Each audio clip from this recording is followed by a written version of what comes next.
Hello guys, this is a top 3 MMORP game open world that you can play and earn money while playing.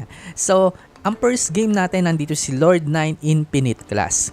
First, para kumita tayo ng pera dito, unahin nyo muna yung mga daily and weekly quests na kung saan nagbibigay ito ng gold, rare materials, and experience. And after nyo lumakas, pwede kayo maghanap ng tamang farming spot na kung saan mabilis mabuhay yung mga mobs para unlimited kill, and syempre maghanap din kayo na maganda yung mga binibigay na materials. So mas maganda kung AFK friend dito para kahit idle ka or AFK, nakakapag-farm ka pa din. And next naman, ibenta nyo yung mga sobrang gear nyo, materials, wag nyo po itong itago. Kadalasan kasi bumababa yung presyo niyan, kaya habang maganda pa yung presyo, mas maganda na ibenta mo siya. Pero tandaan natin, nagbabago din syempre yung demand niya, depende na din sa update ng developer. So, sumali sa guild and party farming para mas mabilis kayong lumakas and mas maganda yung mga drop na makuha nyo. Bantayan ng market, pwede nyo tong i-flip. Kung may mga murang item na alam nyo naman yung price niya, pwede nyo siyang bilhin ng mas mura tapos ibenta nyo na lang siya. So, i-flip nyo lang yung market, depende sa demand niya, and syempre kung ano yung experience nyo sa game na to. Sumali sa mga event na kung saan nakakakuha kayo ng mga libreng rare loot, ipunin nyo lang yan tapos ibenta nyo. Mag-invest sa character build, mas malakas na character, mas mabilis ang farming nyo, hindi din kayo mabubuli, and makakasali kayo sa mga ranking, diba? So, unahin ang gear at skill na makatulong sa farming efficiency. For next game naman natin, Run Online, meron tayo nitong mobile or PC, depende na sa inyo kung ano yung private server na gusto nyong pasukan. So dito naman sa Run Online, pwede tayo mag-build ng any character natin, and depende na sa character nyo yung magiging role nyo dito sa game na to. Kung gusto nyo mag-farming, recommend ko sa inyo Archer, Swordsman, para mas mabilis kayo makapag-farm. And dito naman, para kumita tayo ng pera, pwede tayo mag-buy and sell ng gold sa other player. Pwede din tayo mag-hunt ng mga weapon and armor. Pagka nakakuha tayo niya, pwede natin siyang ibenta sa NPC. And kung maganda yung stats niya, pwede natin siyang ibenta sa other player para kumita tayo ng pera. So, huwag kayong mag-alala kasi pagka nabenta naman natin siya sa NPC, makakakuha kayo ng gold. And pwede nyo din naman benta yung gold sa other player. Tapos meron din tayong mga refines dito na pwede natin makuha pang plus ng item. Ayun naman ay mabebenta natin 15 pesos each, depende sa Run Online na lalaruin nyo. And yun nga, mas maganda kung mas madaming player kasi mas malaki din yung demand niya, mas mataas din yung price na mabebenta natin. So may mga ibang way pa para kumita dyan like pilot, boosting, and yun nga pag-flip din sa market.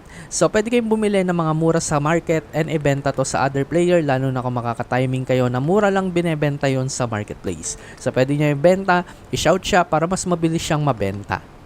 Ang tips ko naman sa inyo dito, kung sakali man na first time kayo maglalaro dito, go for Swordsman or Archer.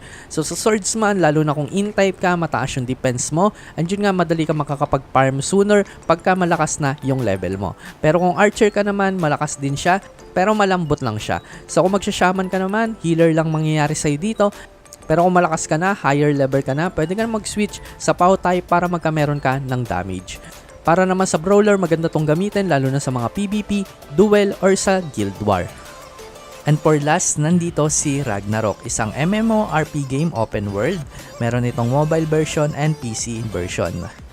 Paano nga ba kumita kay Ragnarok? So first, farming and grinding. Dito kailangan mo lang maghanap ng spot na kung saan pwede kang mag-farm and mag-grind para magkameron ka ng item na mabebenta mo sa other player. So meron din sila mga rare card na kung saan makakuha ka mas jackpot and mas malaki yung kikitain mo doon. Mas mabilis kung AoE yung build mo dito, Mage, Hunter, or Knight, para mas mabilis ka makapag-farm and makapag-hunt ng mga monster.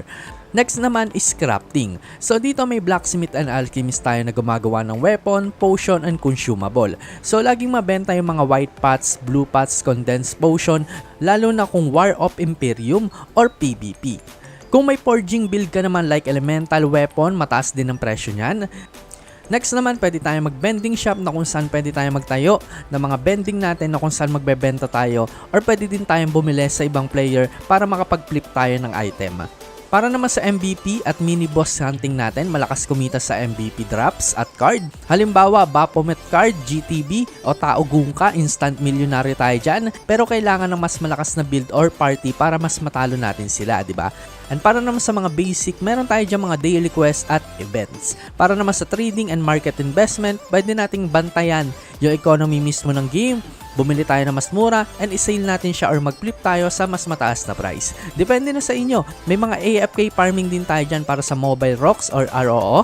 na kung saan pwede tayong mag-auto farm ng mga mobs kahit AFK tayo para makaipon tayo ng materials and sabayan natin ng pet adventure or assistant quest para dagdag income.